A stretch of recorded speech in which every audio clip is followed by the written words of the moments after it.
Sport Tech with Abu, where you can listen anywhere on your portable devices. This is a series of episodes with different topics discussed on disabilities, different backgrounds, religious, sports, technology, and people in the disability section, because we're always trying to be equal and be equalized with everyone. So you can listen to this on your various platforms such as Spotify, Apple Music, Acast, Google Podcasts, or any other platforms, online podcast services that are out there. And you're joined with your host Abu Bakr, the podcast called Sport Tech with Abu. So subscribe, like, comment and share. Sport Tech with Abu.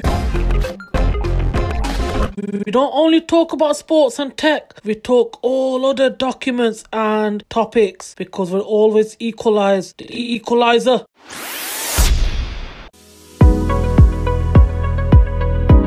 Not the equalizer, because this is the Sport Tech with Abu podcast.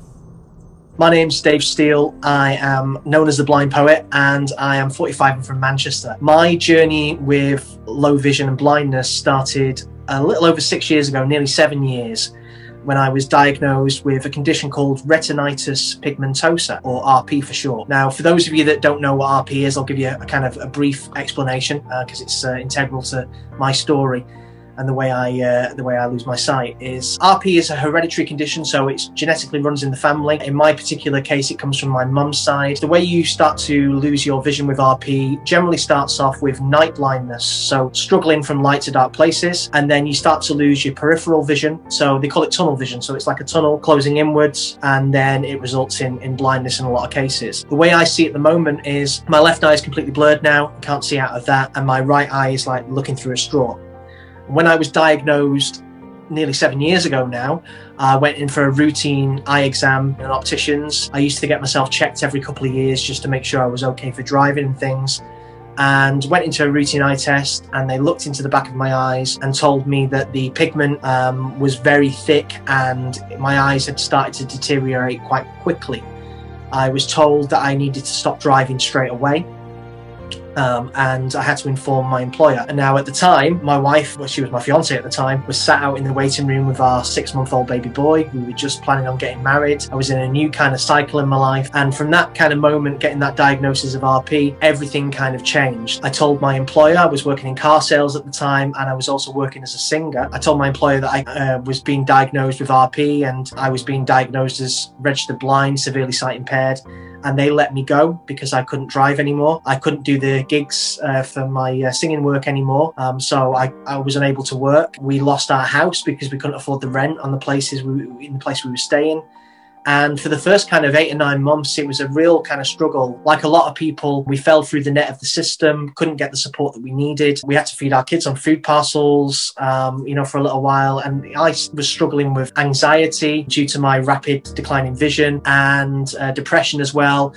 For the guilt that I was carrying because of the pressure, not only me going blind was putting on my family, but financial pressure as well, through all the things and not being able to get the right support. About 8 or 9 months down the line, my sister, who also has RP, suggested that I go on to some of the support groups on Facebook and speak to other people who are going through a similar thing. When I joined some of these support groups on Facebook, I got speaking to people. That was a great help, which is always the way.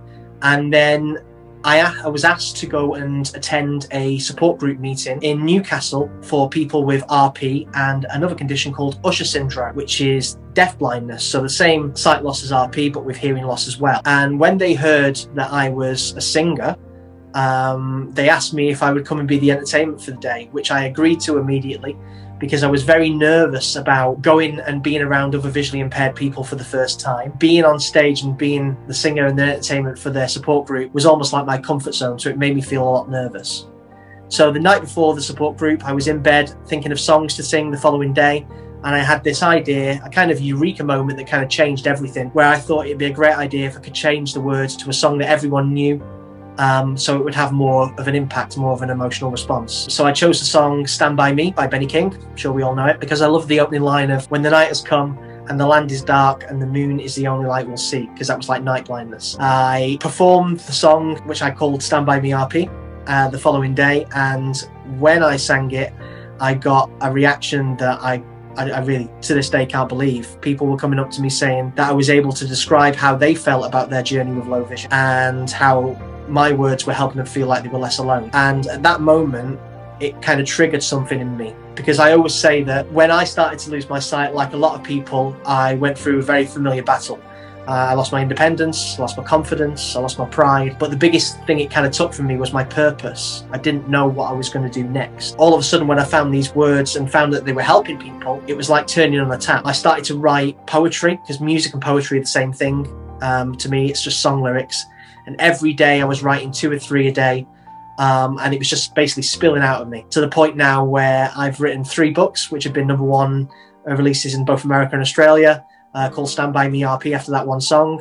I've written over 900 poems, and I speak at events all over the world, and I've become to be known as the Blind Poet. During the pandemic, you set social media and workshops. How did that intrigue you, and how did you overcome it with different technology and different things? And also, if you could read a poem as well. So when the pandemic began and when we all went into lockdown, a lot of us turned to social media to try and connect with people, because we weren't seeing our friends, our family, our loved ones. And it's important for our mental health to have that kind of contact. So I, for the past so many years now, even before the pandemic, have used social media to reach out to people. I write a piece of poetry, and as I said, I've written over 900 now, and not one of them has taken me longer than 20 minutes. And for the click of a button, I can send that piece of poetry around to someone on the other side of the world who will use my words as a way for them to explain to their loved ones how they feel about their journey with blindness and low vision when they can't find the words themselves. That, to me, is just invaluable. So for me, it was a natural thing of turning to social media when we went into lockdown. A lot of us are now using Zoom, and I started doing a weekly Zoom webinar every Wednesday at 9 p.m. UK time, which is 4 p.m. Eastern USA time, because I get a lot of people tuning in from America. And initially, when we started doing the Zoom platform, it was just to find out how people were feeling and talk about, you know, how it almost felt like the whole world had stepped into the shoes of people with disabilities and people with low vision and blindness, because everyone was having to deal with social anxiety, isolation, having to think twice before you step outside your door, which are feelings that people like us are all too familiar with. So when we did that first Zoom class, Zoom webinar, it was to find out how people were feeling, and then from those feelings, write a piece of poetry about that, which is what we did. And it's continued on to become one of the largest Zoom webinars regular in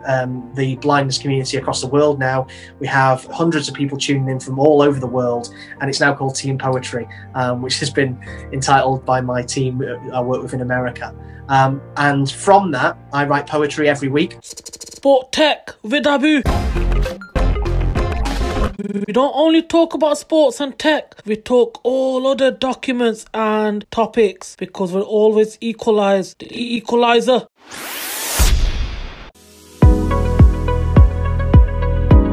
Not the equalizer, because this is the Sport Tech with Abu podcast. I want to read you a piece of poetry now, which I actually wrote a few weeks ago now. It's called Blind Perceptions. And one of the guys on the call said that this piece of poetry really encapsulated everything about how he felt about his journey with low vision and blindness. So I hope a lot of you can relate to this. This one's called Blind Perceptions. I know there's strength inside of you, though all you feel is numb. Don't be afraid as eyesight fades for what is still to come. You will adjust. In these words, trust. We share these tunneled eyes, a mix of strength and anxiousness. The same in me applies. My shins are full of bruises and my confidence misplaced. At times, self-isolated, felt the world too much to face. So I'm here to remind you, all the times we failed don't matter. There's lots of misconceptions still. Let's remind them of the latter. It's not that complicated, change how blindness is defined. Let's educate, articulate the many ways we're blind. It's never all or nothing, many shades and different views. Yet there's this stereotype they keep on printing in the news. No wonder some of us have fears when out in crowded place. They see the cane but can't explain why we look them in the face. There's some of us who stay at home, convinced of the excuse that because we don't look blind enough, there's a need to be recluse. Don't waste your life on people whose opinions are way off. Just swipe your cane with courage, hold your head with pride aloft. So never doubt what we're about, despite what some believe. Come join me on my mission, change the way we are perceived. I won't let the haze that filled my eyes consume the rest of me. There's more to life than edge of knife, despite what I can't see. Try not to care as people stare with looks of vague suspicion. But why should I explain to them the terms of my condition? Though it's much simpler to stay home, won't waste another day. Their pity's just an obstacle that's getting in my way. Though I am blind, won't be confined by others' misconceptions. This poetry that spills from me will change their blind perceptions. Though anxious chest and days depressed have far from disappeared, I've learned to breathe while I still grieve, control these things I've feared. My kids look on, not on what's gone, but all each day I teach.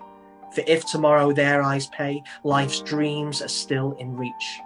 So I'll not cry as vision dies, won't focus on the blur. No point in holding on to how those days and eyes once were. What advice would you give to any person that has a disability? So the advice I'd give to anyone who has a disability or anyone newly diagnosed with low vision or blindness is just to not be too hard on yourself. All these things, dealing with anxiety, struggling with depression, isolation, things that I talk about in all my poetry, are all perfectly normal. And once we understand that these things are perfectly natural, and those days where we have our bad eye days or are struggling with anxiety or depression and things like that, the worst things about it is the frustration. It's we beat ourselves up too much. We get down on ourselves and we stop ourselves doing the things that we should. So, my advice always is I talk about it in that poem that I just read, that learning to breathe while I still grieve. That means to me that I'm grieving for the sight I've already lost and the sight I'm yet to lose, but I won't let it stop me. I know that it's perfectly natural and normal to get anxious and scared in certain situations, but I'm not going to let that stop me. And that's the biggest advice I can give. So going forward, what advice would you give to me with progressing my podcast as well, that I'm interested and passionate with? Something like you did the poetry called The Blind Poet. How would you say to take it forward, my podcast and progression it? Well, the advice I'd give to you if you're starting off a podcast or anything on social media is, whatever you're doing, do it from the heart, because that's what people kind of relate to. I'm doing my podcast later on this evening, Tea and Poetry, and at recording of this, we're in Valentine's week, and I'm going to be speaking about love, but not just love between a partner, but also love for the things that you do. And I believe that everything that we should do, we should do from our hearts. And I talk about the amount of poetry that I've written in the last 5 or 6 years, and the reason why I've written all these poems and none of them has taken me longer than 20 minutes is because when I write a piece of poetry, it comes from there, and it's almost like there's someone sat on my shoulder. And if I find that I'm writing and I'm struggling with a piece of poetry, or anything, if you were wanting to put together a podcast and you are laboring with it and it's not coming out, then you maybe need to take a step back and say, am I doing it from a place of heart, a place of passion, something that I really care about? Because if you're speaking about anything that you love, then you'll have no problem relating and connecting with others. What does Manchester mean to me? Manchester is my home. I left Manchester when I was 18. And I went and worked away. I started off as an entertainer at the holiday parks for a company called Pontins, which a lot of you may be familiar with. I was a blue coat, worked away as a singer, did musicals and toured on cruise ships and worked all over the world, and eventually came back to Manchester just over 9 years ago to live for the first time since I was 18. And it's my home. I'm proud to be from Manchester. I think when you move away, you become more proud of the place you come from. But Manchester being a place of art and music and great football and amazing down-to-earth people and poetry as well. I want to be a big shout out to Tony Walsh, who read the piece of poetry called "This Is a Place," which was done after the Ariana Grande terrorist attack.